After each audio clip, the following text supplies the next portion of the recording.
Hey everybody, this is chapter 4 for class that should be on the 18th, February 18th. So chapter 4 is, let me find it, starts on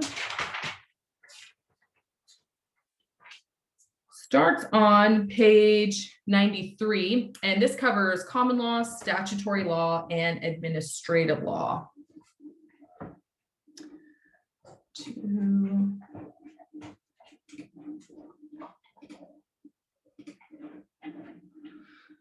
So we go to this. Good. There is a 100% chance that you can probably hear my dog chewing on a bone. Nothing makes me crazier. That's just how it's going to be. Maybe you can't hear it. It's just me. Anyway, for common law, there is essentially common law. And we've talked about this in chapter 1. Chapter 1 is really like a broad overview of everything we're going to be talking about all semester. But common law is law that is just made by a judge. So it's the sum of the cases that have been decided by all the appellate courts over the history of the entire country. And we have referred to all of those decisions as precedent, which is actually what it's called. The book adds in that they also have the term stare decisis, which means let the decision stand. Essentially, it's saying we've seen a case like this before, we've decided it before, we're going to apply the same law to it. But essentially, it's precedent, so there's no real reason to have to memorize both of those. But essentially, the reason we have precedent is because the laws should be predictable by people who live here. I should know whether I'm breaking the law or not, or at least be able to research it in some way so that I can understand it better. Bystander cases. I find these fascinating, to be honest with you. So the real question with bystander cases is whether a person has a duty to help somebody if they're in peril. So one of the first cases we see this is in Union Pacific versus Capier. Capier was run over by a train car. He ended up dying of the injuries he received. The employees see this happen. The employees of Union Pacific see this happen. They called the police. An ambulance was sent out to help the man, but they didn't do anything to help stop his bleeding or help render any kind of first aid while he was dying on the railroad tracks. He ended up losing an arm and a leg, essentially, until the ambulance arrived. So the question that was taken to the court is, did those employees have a duty to care for him? By law, were they required to do something more for him than they did, which was not much? They called an ambulance. That's about all they did. The court, this top paragraph here is what the court said, and I won't read that specifically to you, but you can read it yourselves on page 93. Essentially, the court said, we're not going to hold the railroad responsible for what happened by law. We're not going to set precedent to say you have to help people if it puts you in danger. But certainly, they didn't help someone who needed help. So they're not going to be managed by laws of the United States, but they should be judged under God's law, which, take that as you will. So they're saying essentially they should have helped him, but we're not going to set precedent that people have to help. So once that precedent is set, none of the other courts under the Supreme Court can make any changes to that law. So what you see over a period of time are these little changes by each case. So several years later, there is a farmer or a laborer, on a farm who collapsed from heat stroke in the sun. The farmer sees that he's laid out in the field, so he picks him up and he throws him in the back of a wagon in the sun. Waited 4 more hours, so essentially worked the rest of the day, and then went to go get him some help. This didn't kill him, shockingly, but it did cause permanent lifelong injuries. So the court made a rule, because that's just egregious. There's a huge difference between waiting 4 hours and making it just as bad as it was before, or helping. There's a big in between there, and so that's what the court's trying to fit in those in between cases. So essentially, they said if a servant is immediately stricken ill and they're in an emergency need of care, if their boss is present, they see that he's injured, then that person has a duty to take reasonable measures to relieve him. So essentially, this is employer-employee situation. If you're injured at work, your boss has to, or people who work there, have to do something to relieve you of your injury. And several years later, looks like 50 years later, Osterland versus Hill, there was a man who, I can't remember if he rented the canoe or if he just had the canoe. I can't remember exactly. So either way, Osterland is out canoeing offshore of a lake. He goes over the side, is hanging onto the side of the canoe, screaming for help. There is a man on the shore who can hear him and hears him screaming for 30 minutes, I believe, and does nothing to render aid. Doesn't help him, doesn't call anyone, doesn't do anything, and the man drowns. Then there is Tarasov versus Regents of University of California, where a man goes into his therapist's office and says he's going to kill his ex-girlfriend. The therapist told no one, didn't tell the ex-girlfriend, didn't tell the police, told no one. The court held there that the therapist should warn if somebody's going to get murdered. That's kind of a big deal. Come here. Here, come here. If you want to hear that little animal that is making noises, this is Shay. Shay, welcome to business law. That's her. Next. So we have 3 cases of bystanders where the law changes a little bit every time. So we have the railroad where we see a man run over and no one does anything to render aid, but there's no duty there. We see an employer-employee relationship where they do have duty. And then we have a murderer tell his therapist he's going to kill somebody, and they do. So we have 3 different kinds of things that go that move the measure a little bit more towards duty. We covered bills. I thought we covered this in the first class, but we'll go over it again just in case people didn't fully understand how a bill works or how a law is enacted. Congress has 2 houses, the Senate and the House of Representatives. Either one of those houses can propose a new bill. To become law, both of those houses, this one and this one, both must vote by simple majority, which means more than half have to vote it into law. Then once they pass it, the president either signs it and it becomes law, or he vetoes it and it goes back. So we say, okay, why are no bills proposed? They are all the time. If you knew the amount of laws on the books of the United States, it's unbelievable how many laws are enacted. But let's look at the Civil Rights Act of 1964. President Kennedy in 63 proposed legislation for equal rights. We saw discrimination in jobs, housing, voting, schools, lots of just basic areas of life that required legislation to make people act differently. So there was a bill drafted that went to committee. So often you'll see, a lot of times you'll see maybe someone in office arguing in front of like an empty room full of people when they're all in session. It's because the vast majority of things that happen in the government happen in committees. So it doesn't happen by, like, the entire House doesn't sit around and talk about stuff. They're split up into various committees, which I think I have a slide on here in a bit. So the bill's dozens of pages long. When it goes to judiciary, divided into these huge titles. And I think I should probably give you a real world example when we get into class to show you exactly what they look like. And these cover several major issues. So then once that comes out of committee, then everyone debates the issue on the floor.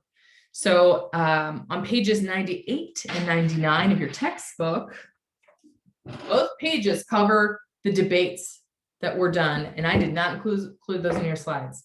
Please tell me that you're not learning about the Civil Rights Act in this class at this stage of your life. But all of, there are a lot of just direct quotes from that debate that you should check out. But we had members argued both for and against it, clearly. Some people asked that it be amended. And they said, we'll support the bill, we'll vote it into law, but it has to be amended. You have to give us some things, and that's negotiation. You give us some concessions, we'll give you some. So the concessions to the Civil Rights Act were the addition of sex, religion, and national origin. So it didn't become just about race. It was also, helped move the Women's Rights Act forward. So the debate continues until all of the votes were counted, and then we have the Civil Rights Act of 1964 was passed. So I discussed a little bit ago about committees. So they're organized into dozens of committees. And actually there's a list. If you click on that link, it tells you exactly who's on what committee, what the committee does, and who's on them. If you want to watch committees in actions, if you want to watch those hearings, they're on TV, and they're on TV all the time, 24 hours a day, in fact, on C-SPAN. C-SPAN is the original 24-hour news network, but it's actual things that happen without the junk commentary that you get from everyone else on earth. I encourage you, so not part of class at all, when there are presidential debates or major news announcements from lawmakers or whatever it is, I go to C-SPAN for a source on it, because you have nonpartisan, if they have commentary at all, they're just friendly, nonpartisan people who are just kind of telling you what's going on. They're not interpreting what anyone's saying.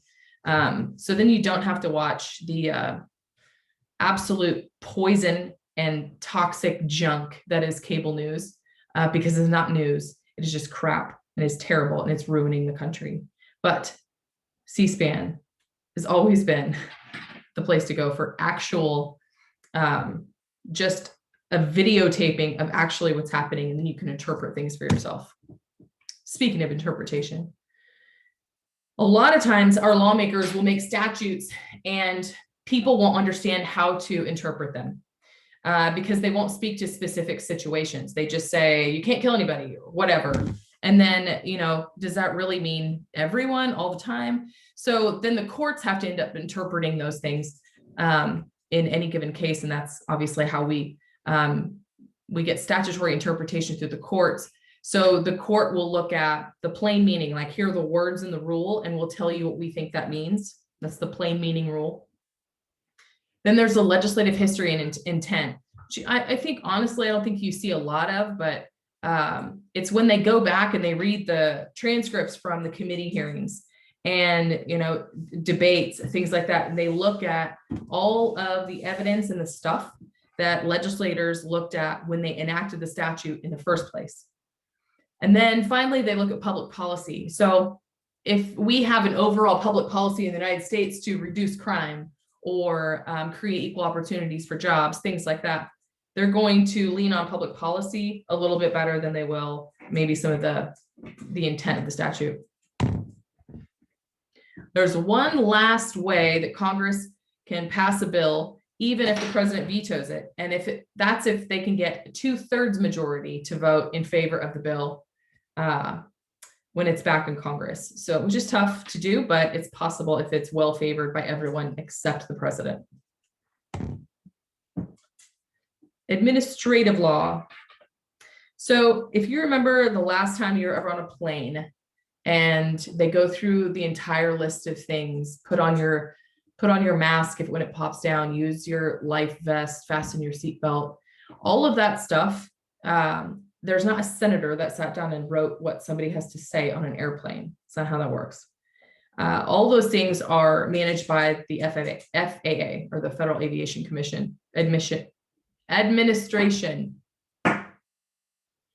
That is an agency, a federal agency. The last time you saw a commercial, commercials are regulated by the Federal Trade Commission. Next time you see a commercial in like the last, well, it's not even necessarily the last pane of the commercial, but all of that tiny fine print that's in a commercial, that fine print is generally provided via administrative law. Your cell phone is governed by the Federal Communication Commission, or the FCC. So Congress can pass all of these laws, but they don't really know what they're talking about. Shocker. They don't know day to day about major industries. Like they don't know anything about the coal industry. So why would they make laws specific to it? So back in the late 1800s, Congress passed the Interstate Commerce Act. So the ICC regulated the railway system in the United States. And you have to understand the way the United States worked. And honestly, our mobility in the United States hasn't been that long. The railway system was really the first time, other than like covered wagons, that people could move across the United States. And it wasn't until, I'm going way off topic here, but it wasn't until I think sometime in the mid 60s, 65, that we got interstates, like driving in your car, interstates.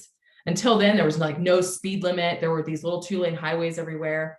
But we had, I'm going to fact check myself on this because I don't know if I'm lying to you or not, but I've been told the reason that we put in these gigantic interstate systems, coast to coast, north to south, et cetera, was initially a defense issue. If we had to get 100,000 troops to the coast of California because we were being invaded, we had no real way from an infrastructure way to get people or equipment or tanks or whatever to either side or any area of the country. So anyway, that's what I heard. I'll check to see if that's true, but I'm pretty sure it is. Either way, the ICC was the first time that we had an interstate commerce issue where lots of the states had to work together in order to make something function. And then during the Depression, we had tons of new agencies developed because we needed the Social Security Administration. We had people who couldn't feed themselves. People were losing their homes.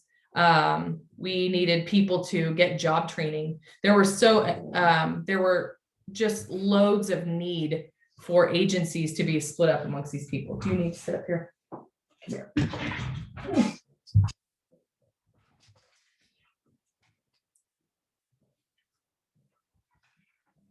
So every industry is regulated sometimes by one, but sometimes by many agencies. We're looking at only federal agencies in this book, even though there are agencies at every level. I mean, there are state agencies almost that mimic the federal ones. But if you look at our executive branch agencies, they're the IRS, which obviously we have the same group of people in the state of Kansas. It's just, they're just our state tax system. The FBI, which is a Federal Bureau of Investigation, which was also, and just, I guess this is history class today, FBI, CIA, those were created during the FDR period, weren't they? Around the same time that we were building these big interstate situations because people became more mobile.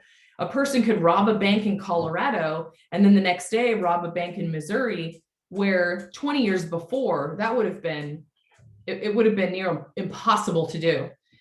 We just became a little more mobile as a country. So we needed agencies, laws, regulations, things like that covered multiple states because our citizens were moving among lots of different jurisdictions.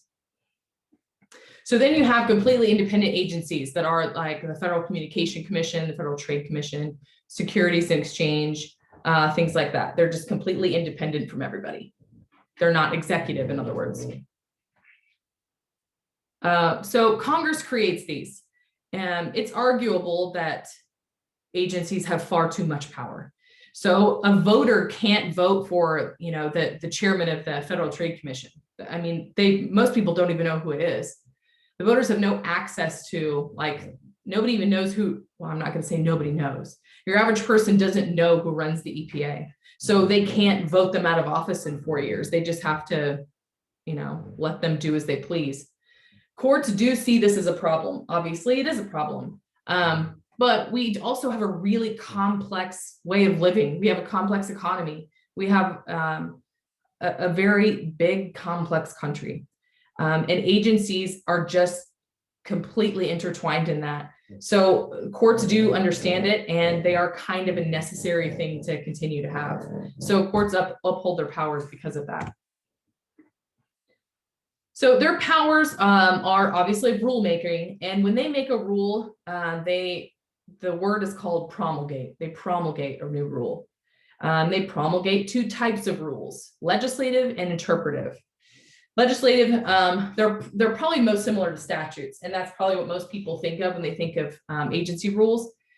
So they're written statutory things that you can look up by numbers and just like a statute. And then there's also interpretive. They don't change the law at all. What they do is they explain to people how they're supposed to interpret the law, what they're supposed to do in specific situations.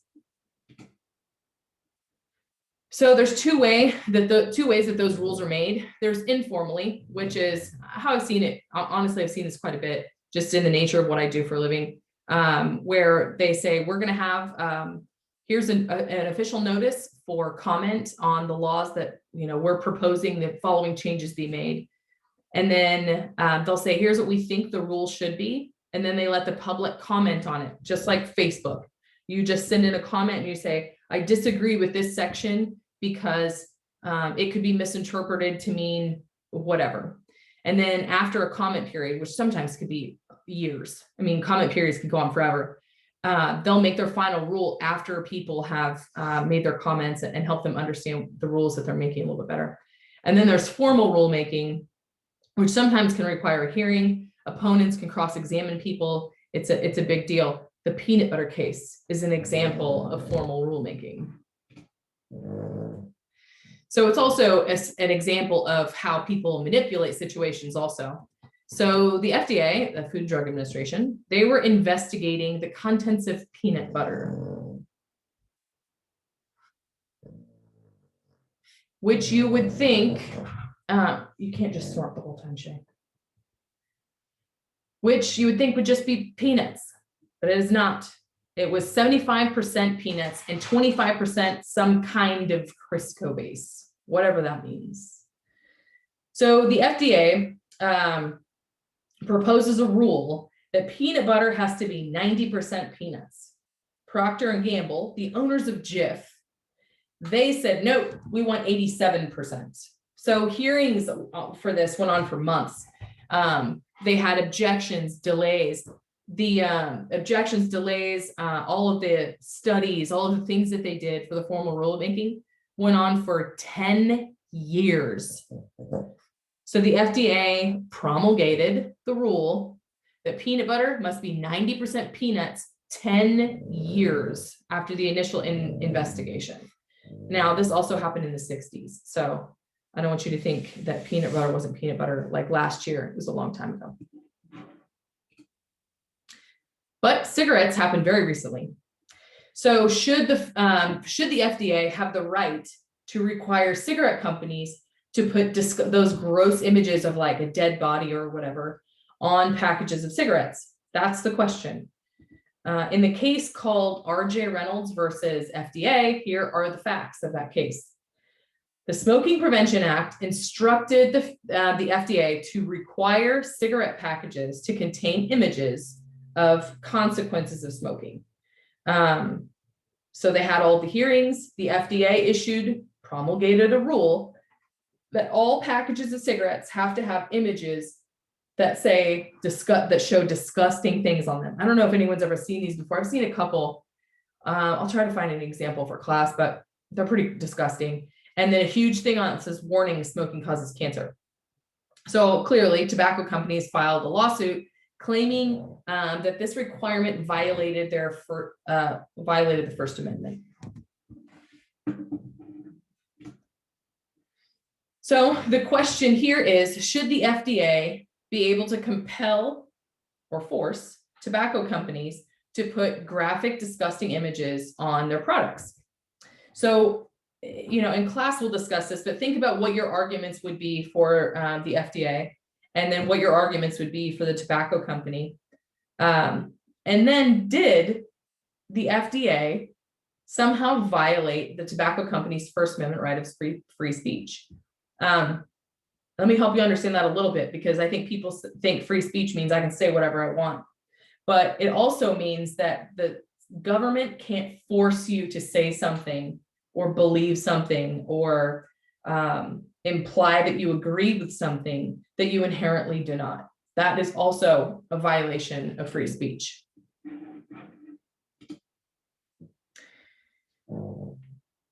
I should probably give you the answer to that one. The answer to that one was the courts did find that the FDA had violated the tobacco company's First Amendment rights. So now if you see a pack of cigarettes, there's no dead body on it. That is why. That is the case. That is the reason you see dead bodies on them in France, but not in Kansas. So for investigations, agencies, in order for them to do their job, in order to, govern properly, they have to ask some private businesses for certain disclosures. You gotta get down. Thank you.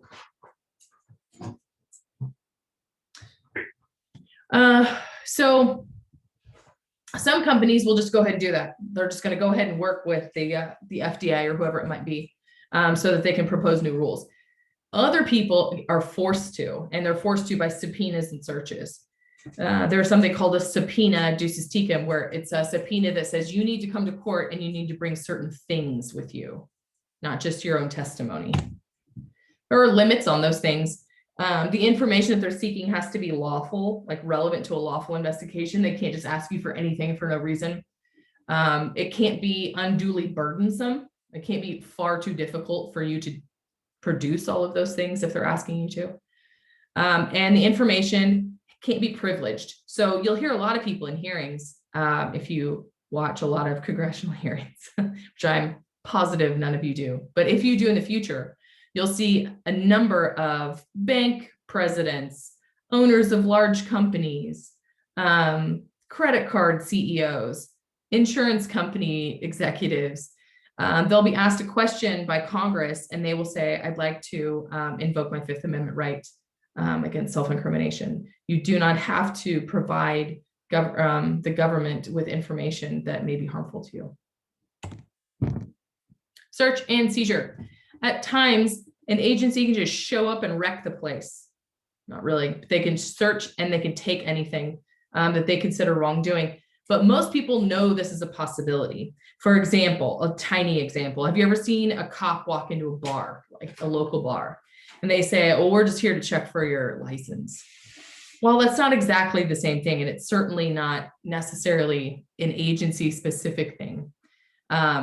In order to get your license in Kansas to sell liquor, you have to have a license and it has to be up and active. Like the physical license itself has to be behind the bar. And so an officer could come in and ask for it to see it. That's often how they gain entry, just to kind of see what's going on. That's just one tiny example, but the bar knows that can happen at any time. Every business you can imagine has some kind of oversight where they can come in and inspect or look for things. They can inspect restaurants, they can inspect structures, stuff like that. Or for example, the Bureau of Mining, which is an agency, they can search a company property just to make sure everyone's being safe.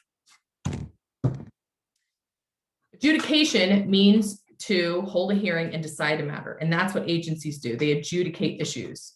So for example, OSHA will hold a hearing to see if a plant is dangerous. The FCC decides who can get a new television license, and they do that, via applications and hearing, et cetera. There's no jury, there's no right to jury trial.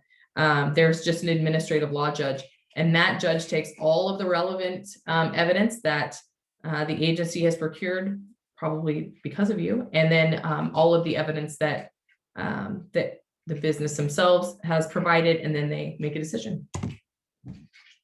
There are some limits on agency power. It seems like there's not much, but there certainly is some. There's limits by statute where it's written into the statute.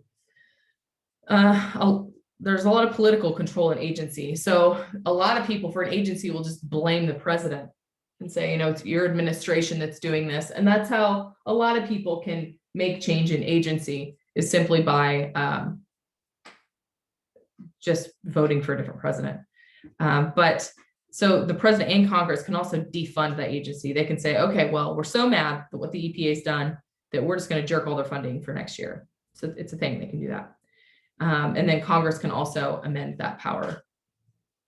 There's also judicial review, where you just take it to court. You have it reviewed in a federal court. In order to do that, you have to have taken all of the appeals within the agency first. There's an entire court system within the agencies, the administrative law judge, the appeals, all of that. You have to do all of that first, and then you can have it heard in federal court. FOIA stands for Freedom of Information Act. This act was designed so that people in the general public can have access to things in the government about the way they make laws. It prevents secrecy. It's the intent of it.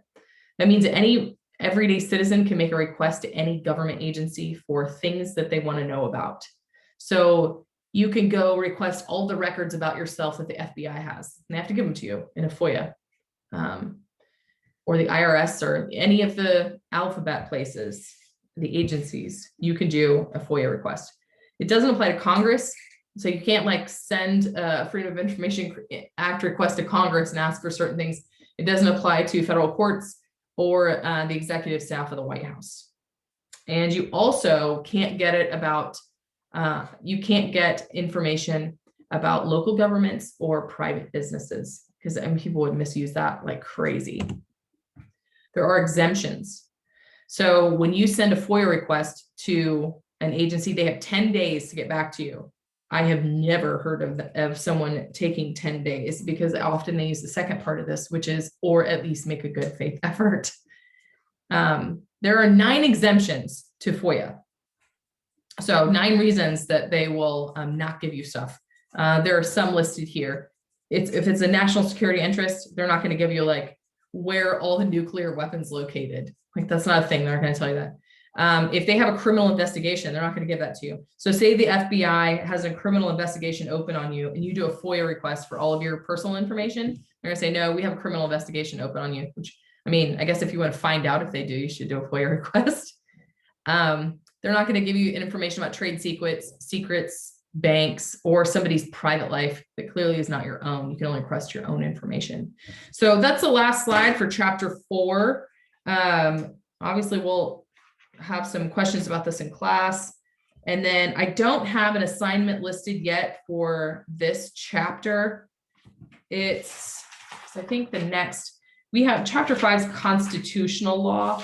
I may wait until next week to do maybe a combo, question here, question there for homework on these chapters, just because we had kind of a weird week where nobody's been in class because it was Antarctica and the entire school is shut down. So I may push homework stuff to next week. So if you have questions while you're reading through any of this stuff, or you want to talk about it further, I encourage you to reach out to me. I'll answer all of your questions